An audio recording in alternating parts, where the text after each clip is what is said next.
Welcome to the 1000 Hours Outside podcast. My name is Ginny Yurich. I'm the founder of 1000 Hours Outside, and I have a 3-time New York bestselling author, healthcare expert from Johns Hopkins, surgeon, incredible accomplishments, Dr. Makary. Welcome. Great to be with you, Jenny. Thanks so much. I have 3 of your 4 books. I have Blind Spot, which is the newest one. I have The Price We Pay, What Broke American Healthcare and How to Fix It. I also have Unaccountable, What Hospitals Won't Tell You and How Transparency Can Revolutionize Healthcare. And you have a 4th book called Mama Maggie, which I'm planning on reading, the untold story of one woman's mission to love the forgotten children of Egypt's garbage slums, which I just think is a cool, different type of book. I learned so much, Dr. Makary, from these books of yours that I read. But before we hop into them, you also write for all sorts of publications, and you had an op-ed that came out in August of 2024, so just a few months ago, in the New York Post about smartphones. So can we kick it off in a little bit of a different vein? What do parents need to know about smartphones and their kids? Yeah, so there's a couple things in our society that are just accepted that we shouldn't accept. There's a couple dogmas out there that antibiotics won't hurt you. That's not right. They change the microbiome of a child's gut. There's a dogma that all things in moderation. That's not true. It's not true for cocaine, and it shouldn't be true for highly processed, compacted, high fructose corn syrup and other sugars added to the food of children. And one of the dogmas is that, well, they have to have a cell phone. It turns out that the average teenager receives over 150 notifications a day. And when you get a notification, you have every emotion goes through your brain as you go to read it. Am I in trouble? Is this good? Is this going to solve all my problems? Is this a notification from the girl or boy that I'm interested in dating, and now it's going to be a wonderful bliss? And so it messes with the brain, and there's a psychology to it, which is why the companies have engineered their social media apps to be addictive. And kids are not paying attention in school. So they don't have to have a cell phone. They don't have to have a smartphone. They can have a phone without any apps or the ability to call just anybody. They can have a flip phone. They can have a phone where they can only call their parents or 911. And so we should not accept these dogmas out there, because studies have shown when they ask teenagers about the smartphones, over half of the people surveyed say it makes them anxious. And there's a secondhand smoke effect in the classroom. That is, people get anxious watching other people checking their phones all the time. So I encourage parents to do what my sister did. No cell phone whatsoever until the mid-teen years, or maybe she's going to do it a little later, and then limited cell phone use, and then do it, search a cell phone, use some of the apps, get on the internet with parents so they learn how to do it responsibly and what the hazards are. This just kind of goes in line with the blind spots. This is another blind spot that's going on right now in our culture. Give us your backstory. You were really influenced by your dad. You said your dad taught you that it's always okay to ask questions. The Price We Pay and the dedication you wrote, dedicated to my father, whose compassion in caring for cancer patients has taught me that part of being a doctor is the responsibility to advocate for those who are most vulnerable. You said he taught you how to be a good doctor. My dad was an amazing guy. And every time I came back to him as a child and asked questions, he would say, hold on to that curiosity. That's what will make you successful in life. And be open-minded to what you might learn, even if you're already convinced of something. And I think those are basic principles that would do us so good in today's echo chambers of strong opinions and polarization. My dad would hear me come back from med school and say things.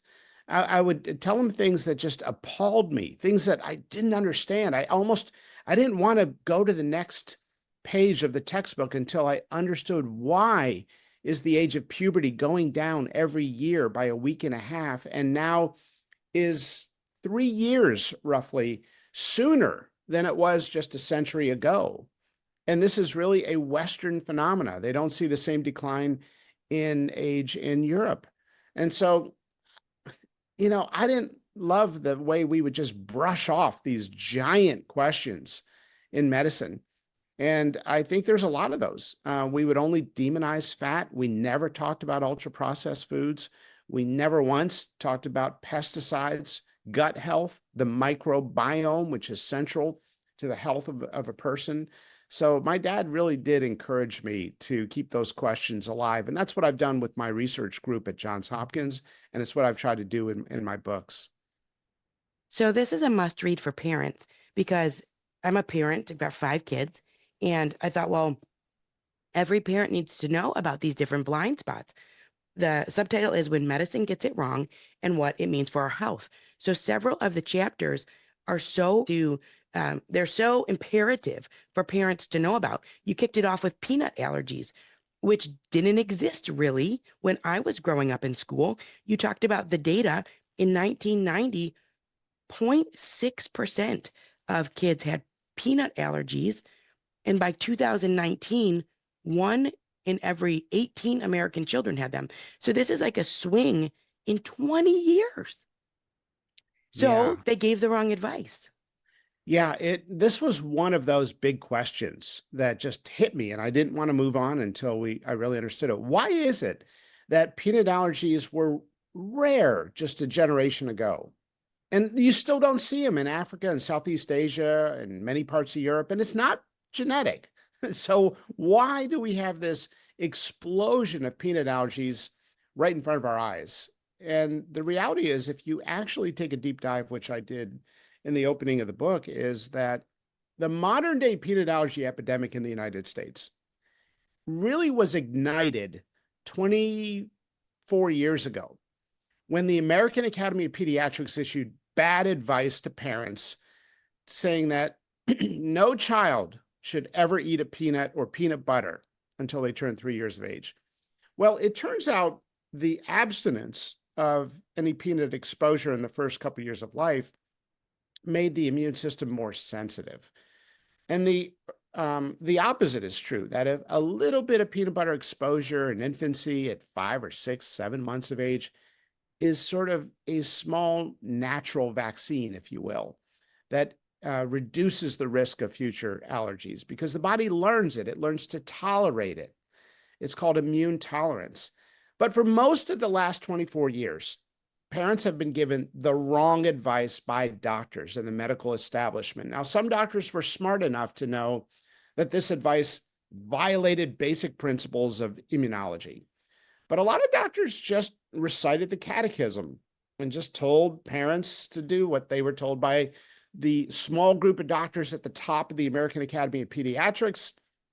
This illusion of consensus gave doctors their marching orders.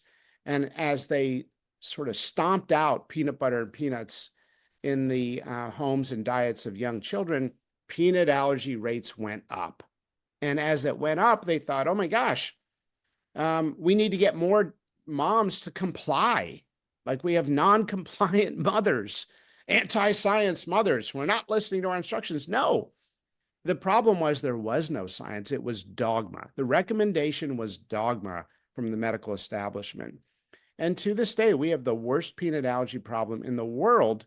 The official recommendation just got reversed just a number of years ago in 2015 to 17. And now we're recognizing that, you should introduce a little bit of peanut butter to infants. And we created a monster. I think every parent has to read this chapter because there's so much in it in the book Blind Spots. One of the things that you talk about is how they knew by 2004. So in 2000, it's just 4 years later. And you said that it was a surprisingly simple experiment to figure out that this is not the way to go. You said they had it backwards.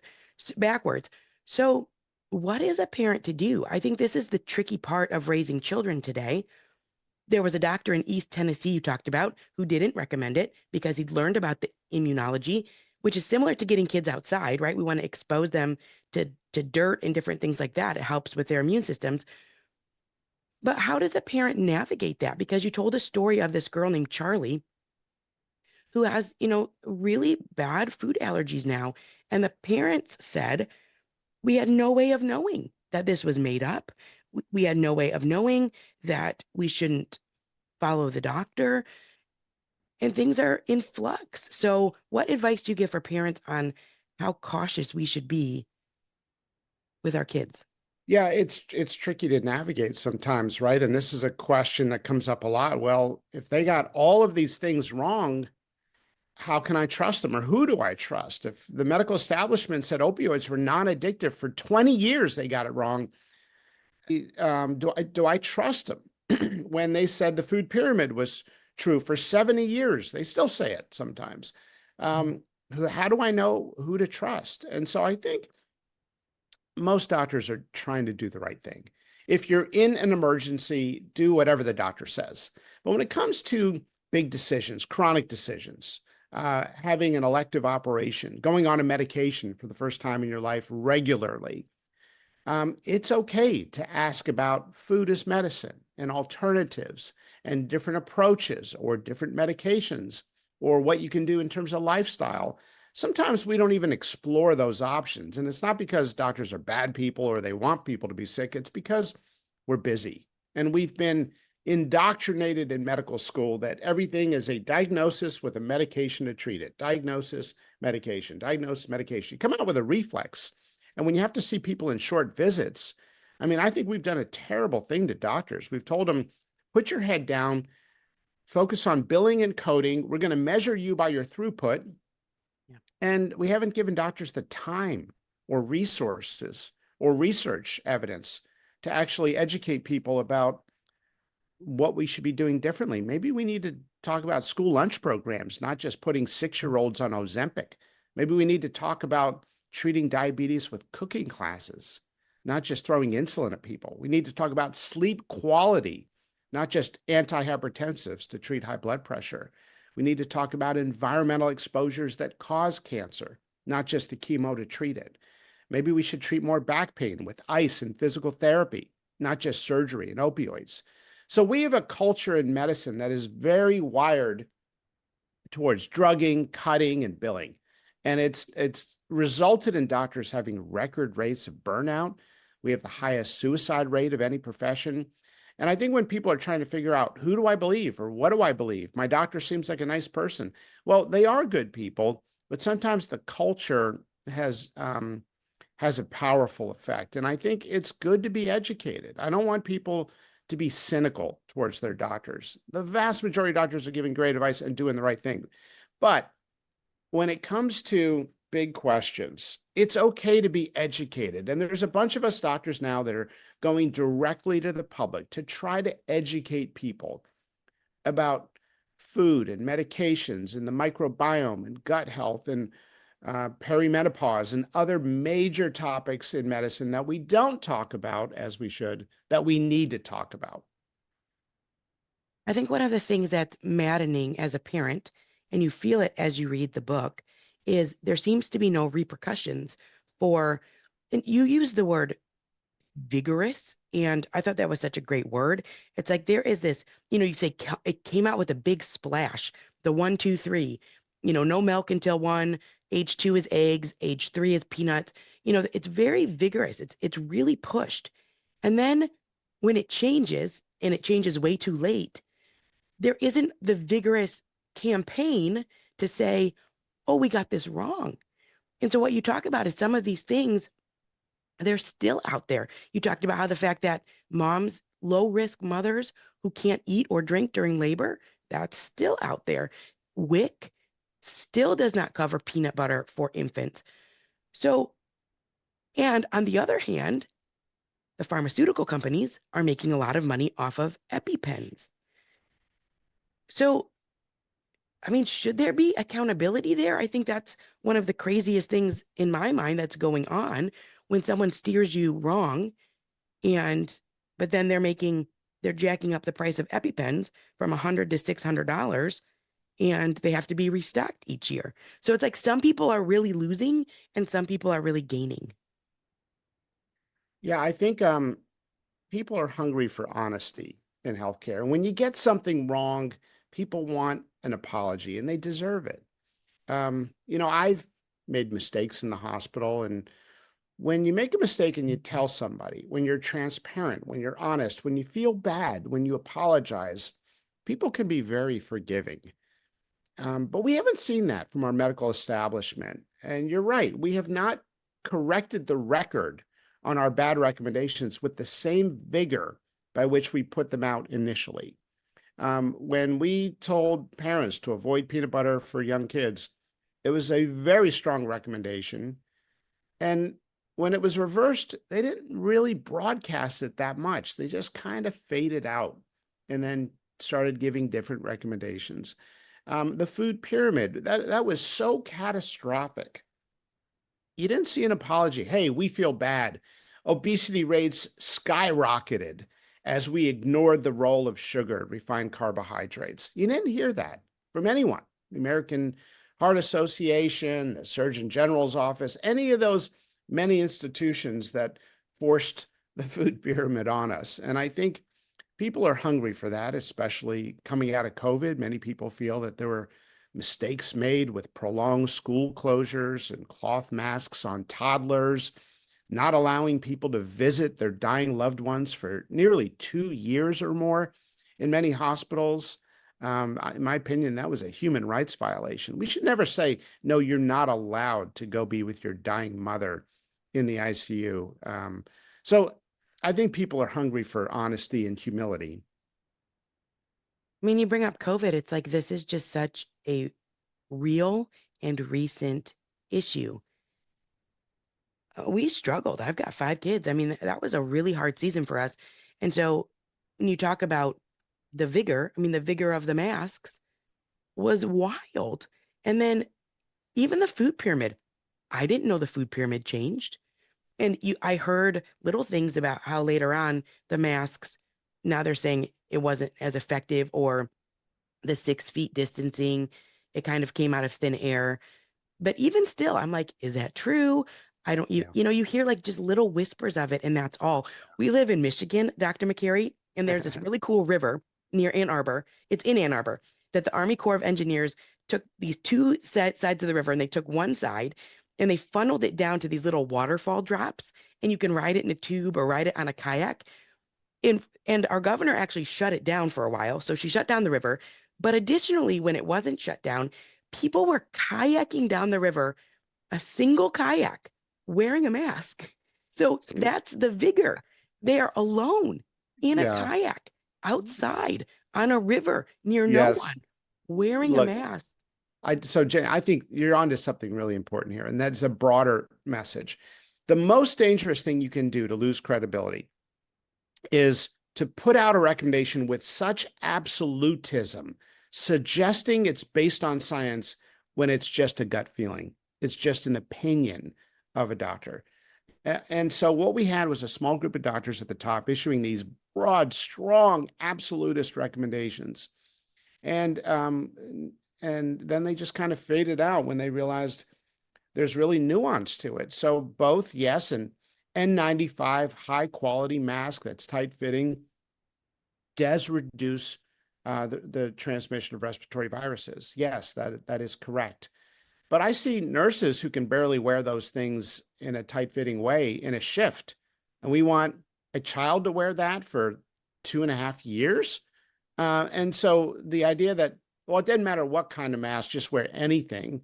Well, we learned the cloth masks were so porous, they basically did nothing and people didn't comply. They were wearing them below their nose. You're still breathing. It's just the air comes in and out of the side.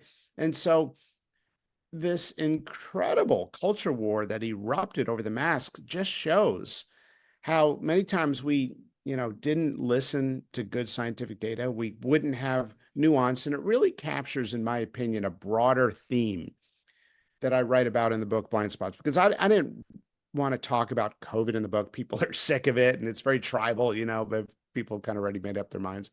But the paternalism of medicine came out in full force. The paternalism that's been around that said women should not have home pregnancy tests, they can't handle this information on their own. HIV patients can't get their test results on their own. It has to go to the doctor, and then they can only get the result by making an appointment to come in to see the doctor. We can't call them. We can't tell them. You saw it with COVID testing in the beginning of the pandemic. We can't let people do their own home COVID tests. They can't handle this on their own.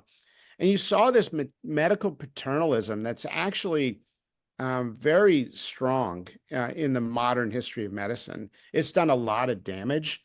There's been a very male dominance to a lot of those recommendations historically in the last 50 years. You see it with so many different areas of medicine. So, I think it was an opportunity for us to see how a broader medical elite priesthood can work. And again, not a knock on doctors. Every doctor I know is trying to do the right thing and giving it their best. But it's a knock on a small group of elite doctors at the top who make edicts for everybody. And that, I think, can be dangerous when they do it with such absolutism and no real good science. So a very real problem then is if you're on the downstream of that, you're a mom, you're not a doctor. No. Maybe you have no further education beyond high school. Maybe you don't even have that, but you have a little bit of common sense, right? And you read, you're a reader. And when you challenge or don't even publicly challenge, you just make a slightly different decision or a different decision altogether. You wrote, parents out of compliance with the AAP guideline. So this is talking about the peanuts, but I feel like it's really with everything. Parents out of compliance with these guidelines are viewed as idiots who arrogantly deny science. So I'm like, I'm a mom. I'm not I'm not a doctor. I don't have like this incredible education. I actually am like fairly insecure in just even the way that I go about life. Like I have a hard time keeping up with a meal plan of all things, so here you, but I think to me, the cloth mask don't make sense. Or, the different types of decisions that have come in the past. Like you talked in the book about separating the mother from the baby. Yeah. But when we say something or even don't say anything, we just do something different, we're called arrogant, a science denier, an idiot. And I think that the majority of people have a hard time with those labels. Yes. This is a major problem in the medical culture, and we can fix it a couple ways. One, those of us inside the medical culture need to work to change it. And number two, people need to demand change because, look, when moms said they didn't want added sugar in their products, the food industry started making products that said on it, this has no added sugar. They responded to that market demand. There's a couple things that really bother me about the current sort of absolutism and dogma that's out there today. For example, 4 in 10 women who should be getting a mammogram, according to the guidelines, that is, low-risk women beginning at age 40, have said no. 40% of women have said no. They don't want to do it. They don't, for whatever reason, they've basically are not going to do it. Now, if you actually listen to patients, they will tell you, and these are different things I've heard, the common things I've heard. It's very uncomfortable. It's a little humiliating. It's radiation from an X-ray that goes into my body, and I'm not comfortable with the radiation. Now, if we actually listen to these concerns, one, we can address them individually, or two, we can recognize that they may not want to get a mammogram or will not get a mammogram for those reasons, and maybe we can recommend an ultrasound instead of a mammogram. Now, what I just said is considered heresy and malpractice. How dare you suggest that ultrasounds could be used for mammographic screening of breast cancer? Well, an ultrasound will pick up 90% of what a mammogram will pick up in terms of concerning cancer or precancerous findings. 90%. Now, for 40% of women who don't feel comfortable with a mammogram, can't we offer them something and just let them know this is not as good as a mammogram, but it's almost 90% or so as good? And yet that is not offered out there. It's just the dogma, the absolutism is doing tremendous damage to health. And I think there's a lot of these examples, right, where we just need to listen to people, to understand them, and to, meet them where they're at. It's all these blind spots. It's such a great title for the book. I'd like to talk about antibiotics because this is another thing that is very relevant for parents. And I want to talk about, so people you have to read the book. This is talking about carpet bombing the microbiome. So this is a big deal. And you also talk about how C-sections, fluoride in the drinking water, microplastics, which there was one study suggests that the average person may consume up to a credit card's worth of microplastics every week. Oh my goodness. Glyphosate. So all of these things are affecting the microbiome. But the other thing you talk about with the antibiotics is that, well, there's a couple things I didn't know.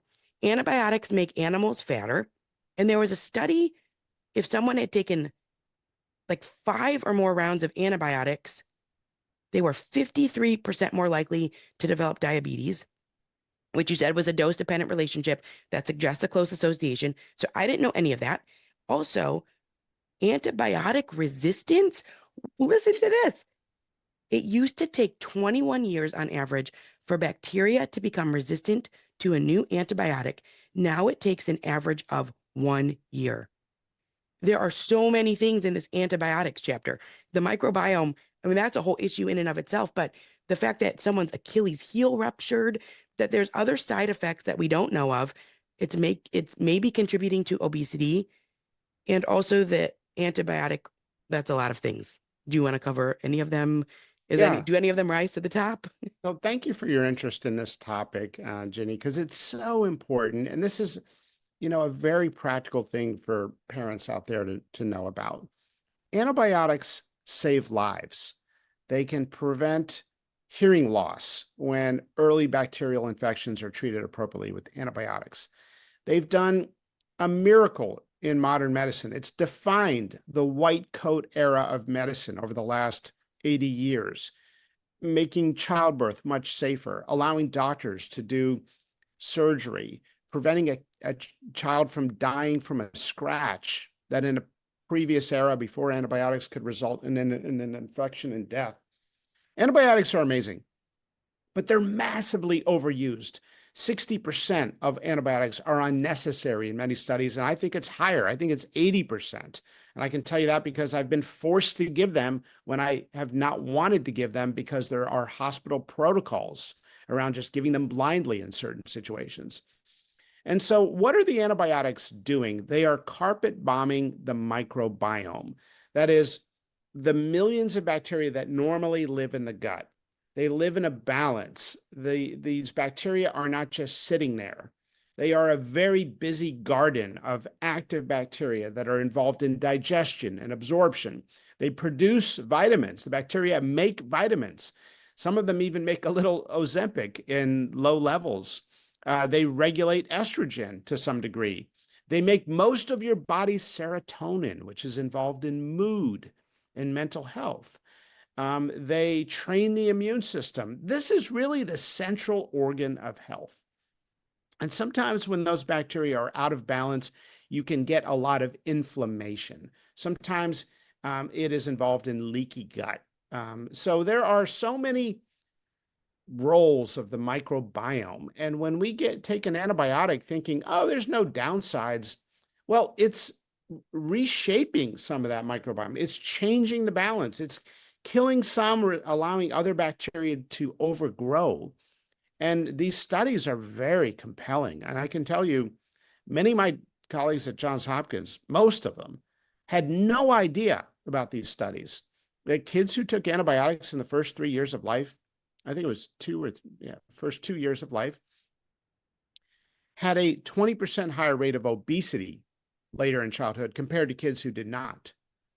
And we've seen this in animals, as you said. Farmers have noticed you give antibiotics to poultry and animals that are fatter. Well, it's probably because it's changing the microbiome.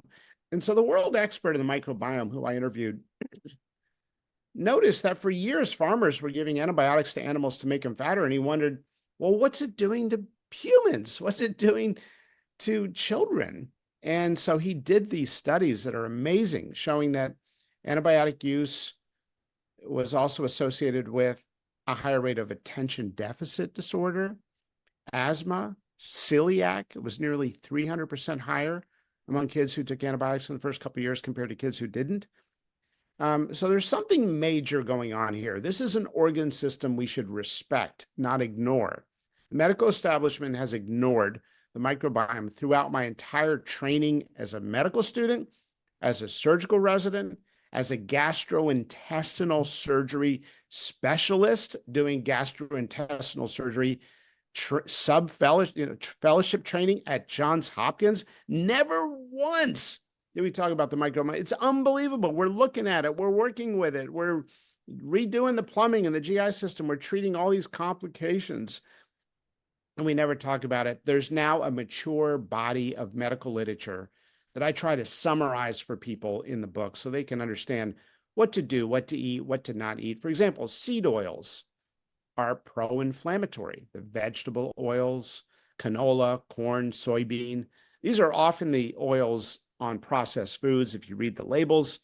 And they sound natural, but they're not. They're changed with a high temperature that denatures the molecules, and then a chemical solvent is added.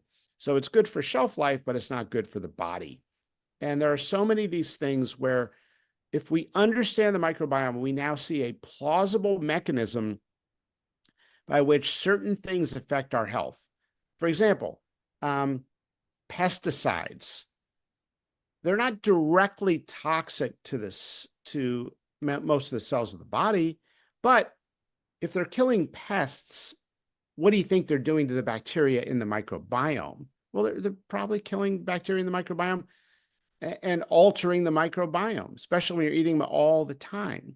So we have a mechanism now by which things that are toxic in the environment may be affecting our health by altering the microbiome and killing some bacteria. Fluoride, too, has been implicated. Fluoride kills bacteria. That's why it's added to the drinking water in the United States to kill the bacteria on teeth and reduce cavity rates, which it does. But if it kills bacteria on teeth, what do you think it's doing to the microbiome and our gut health, which is lined with millions of bacteria? That's why Europe does not add fluoride to drinking water. And that's why fluoride now has been implicated in some chronic diseases. These are questions we can ask. We can educate the public, and we can all be up to speed on some of this latest research as it's developing. What about the antibiotic resistance bacteria? Oh, yeah. Bacteria, C. diff. And I was like, oh, there's a doctor on. I want to give this one a go. Carbapenem resistant enterobacteria. I Yeah. don't know. I was like, that's quite Good. the name. Good job. I don't know if I came anywhere near it. Yeah, I mean, we're seeing now these superbugs develop because of the overuse of antibiotics. So when you give antibiotics so liberally, the bacteria that are always dividing, every now and then will have a random mutation that enables them to survive the antibiotic. And so the more antibiotics you give, the more you drive resistant bacteria where the antibiotics don't work. You can't just keep giving antibiotics liberally forever. The bacteria will mutate to develop a resistance to the antibiotic over time. Well, that time to develop resistance is shortening every decade now. And now we have bacteria that will develop resistance. It used to take 15 to 20 years. Now it takes 1 year sometimes. And one of those resistant bacteria, he mentioned a couple, well, C. diff is now a common hospital infection that you get after taking antibiotics most frequently. And so we'll have patients in our hospital where they get a basic amoxicillin type antibiotic, and then a week later, they can be deathly sick with the overgrowth of C. diff bacteria that normally it's in the colon, but because the amoxicillin kills some bacteria, it allows the C. diff to overgrow and dominate, and that drives inflammation. It can even drive severe sickness, and we've seen deaths from it. There's an estimated 30,000 deaths from these resistant bacteria every year. And many people are saying this is the next pandemic. It's just slow growing. It's interesting. The guy who discovered penicillin, the first antibiotic, warned in the 1940s, after he got the Nobel Prize, about the overuse of antibiotics and these unintended consequences. So we need to heed that warning today, including the overuse of antibiotics in food. That's why I buy food where there's not the routine use of antibiotics. Wow. A couple of the things you wrote in here. New antibiotic development cannot keep pace with the rate of bacterial resistance. The warning from Fleming, I wrote it down. The thoughtless person playing with penicillin treatment is morally responsible for the death of the man who succumbs to infection with the penicillin-resistant organism. Goes back to Yes. that responsibility piece as a big warning Yeah. from 1945. This is a thing. Like, some of these things have been out there for decades, and yet there are still some problems. So, definitely an important thing for families to know about. Like you said, the antibiotics do great things certain times, but they are overprescribed. So that's something to read about in Blind Spots. There's a lot in there about birth, C-sections, doctor dinner. And you have the statement, if you have unnecessary surgery with no complications, that's not a great outcome. So you're talking blind spots and also the price we pay about, and C-sections is maybe slightly different or maybe very different, I guess. But like, we're pushing people toward unnecessary things sometimes for a lot of different reasons. So what should a parent be aware of in terms of, because you were talking about like these screenings at these churches, they do these health fairs, and you're like, that's an unnecessary screening that's pushing someone toward a medical procedure that they didn't really need. And then it's costing them an exorbitant amount of money. It's like bankrupting their family, and now they have no money. We're causing all these other problems. And then sometimes unnecessary C-sections. It goes up 80% on a Friday. What should parents be aware of? So if you are going to deliver a baby or have a baby as a couple, I really encourage people to read that chapter in the book, because there are best practices now for baby delivery that are not known. Now, it's not a textbook and it's not telling you what to do, but it tells parents about these best practices that have not been widely adopted, and they should be. Moms holding the baby skin to skin for hours after the baby is born. That's the best place for a baby. The studies have shown now that when a mom can safely hold a baby for hours after the baby's born, immediately upon the birth of the baby has a more normal heart rate and blood pressure.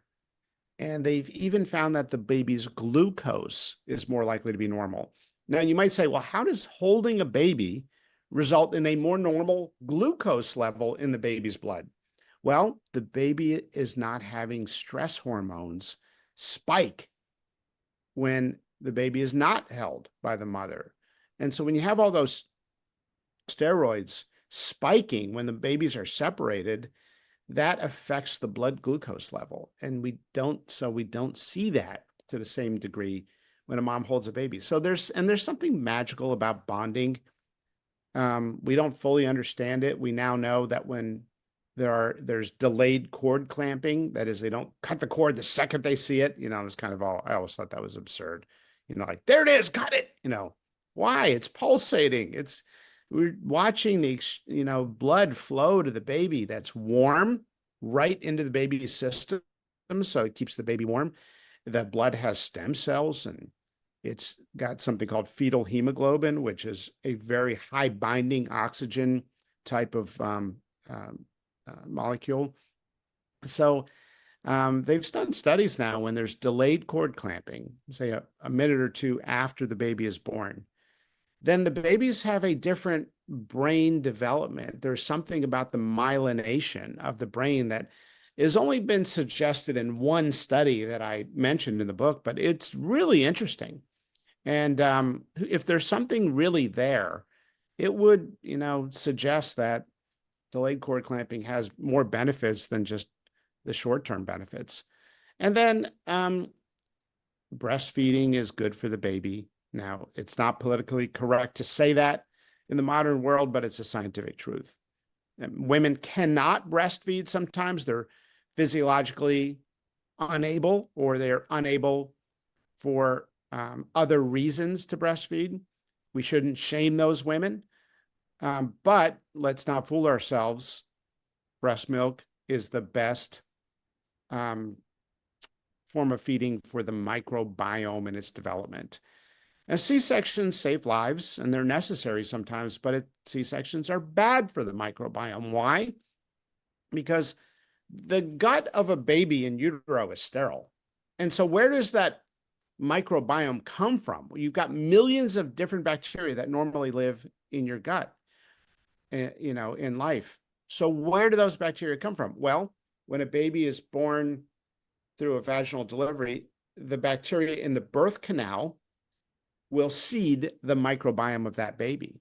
But when you're born by C-section, a sterile baby is extracted from a sterile operative field, and what may seed their microbiome are not the bacteria from the birth canal. It may be the bacteria that normally live in the hospital, which some of those are not good bacteria.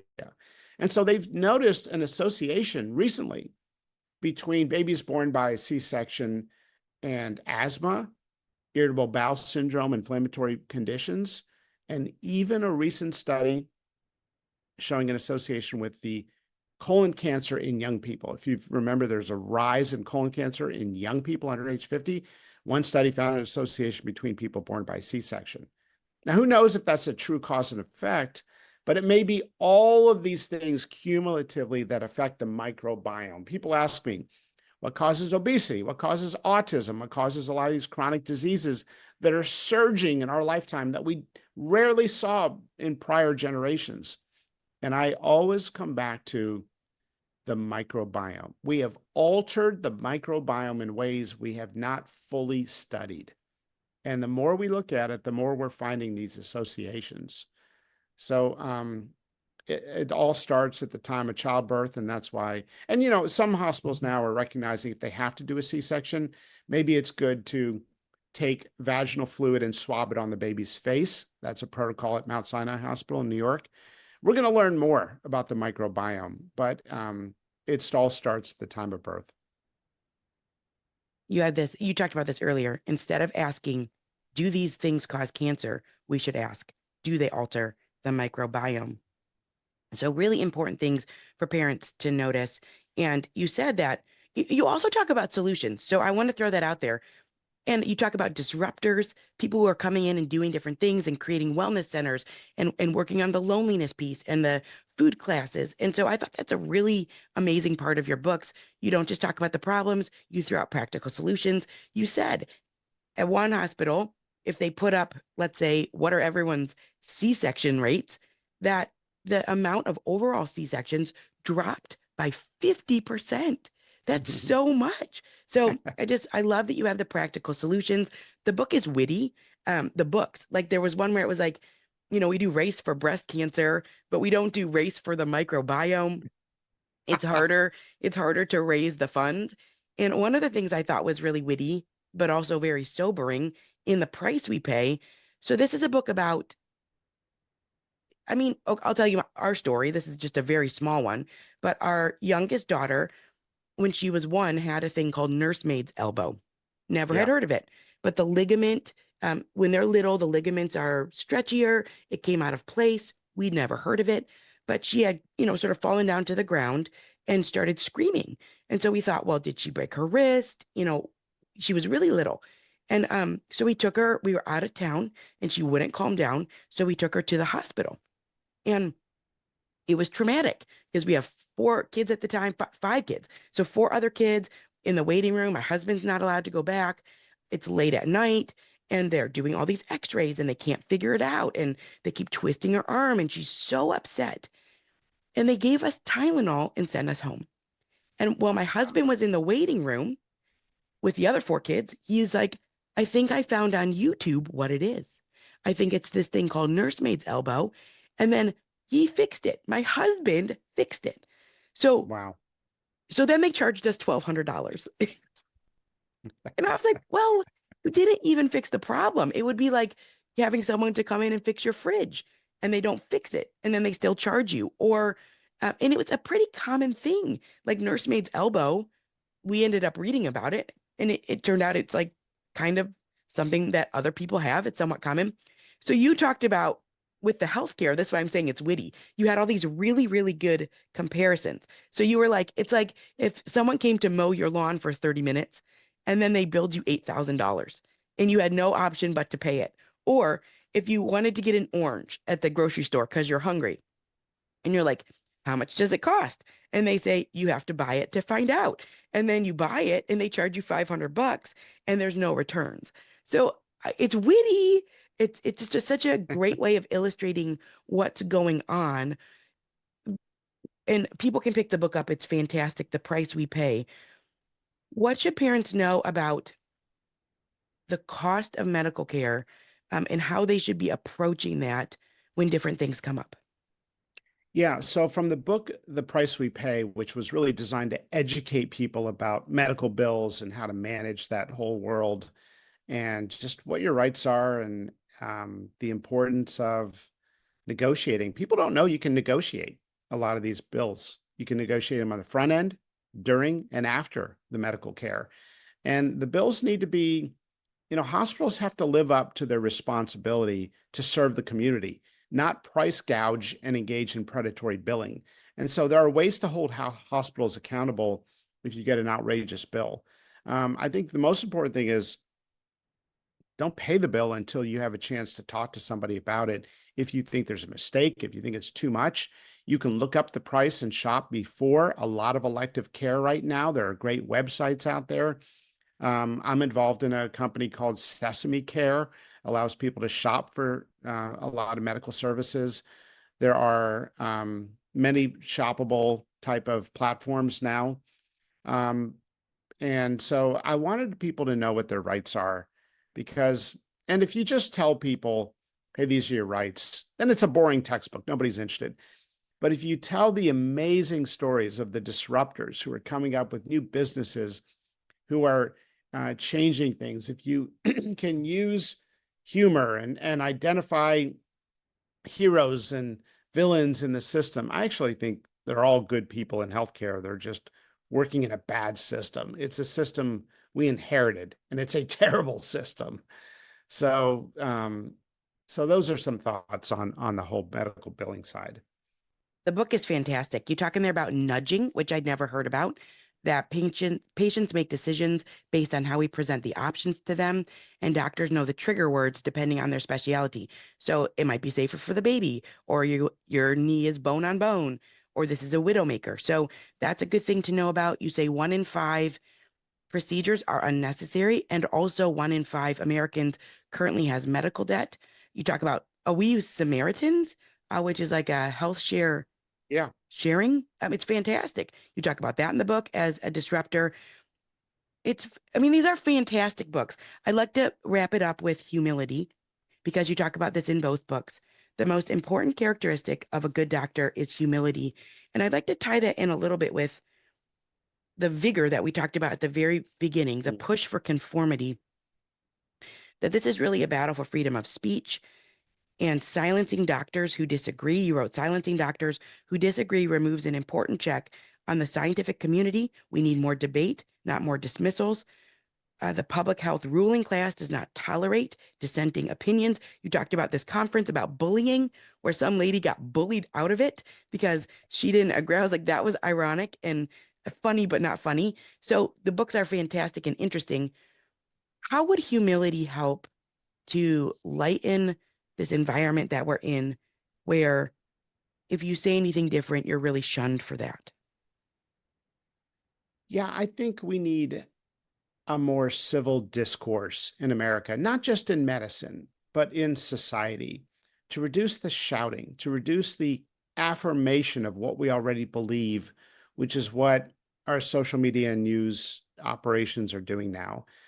The psychology of why we resist new ideas is fascinating. And I took a deep dive in one chapter around this concept of why we tend to cling to what we heard first, not because it's more logical or more scientific, but just because we heard it first. It's called the founder's effect. And it turns out that the the brain naturally likes the comfort of just one idea. And so the first idea that settles in gives the brain peace. And when another idea challenges that, it creates discomfort, or what Dr. Fessinger described as cognitive dissonance. And so what he said was, we subconsciously go through acrobatics, not even realizing it, to dismiss new information, just to hold on to what we heard first, or just to hold on to what we heard first. Imagine you smoke cigarettes and there's a study that was announced that smoking is bad for your health. Well, your brain subconsciously will try to reframe it. Well, I probably don't smoke as many cigarettes as the guys in the study did. Or I use filtered cigarettes, so I'm probably okay. Or I work out, and that counteracts the downsides of the cigarettes, so I should be fine. It's amazing. The body will go through these incredible acrobatics to try to just hold on to what we want to believe. And the father of modern medicine, Claude Bernard, implored doctors in particular to suspend their biases, to be objective as possible when we hear new information. He said, we all have biases. Let's not fool ourselves. 100% of closed-minded people perceive that they are open-minded. We all have our biases. We just have to be aware of those biases and then actively suspend them so we can be as objective as possible. And that is a lesson for society today. We see people clinging to views in politics, in business and management, in relationship, in terms of their philosophy, and science as well. And we need to recognize these biases, turn off the echo chambers of affirming information, and listen to one another. And I think that is probably the most powerful way that we can rebuild public trust in the medical profession, because it's very low right now. A study just came out showing trust in doctors and hospitals went from 71% 4 years ago to 40% today. That's a 31-point drop in trust in my profession. That's embarrassing. And we can fix that. We can be honest with people. We can show humility, and we can listen to each other.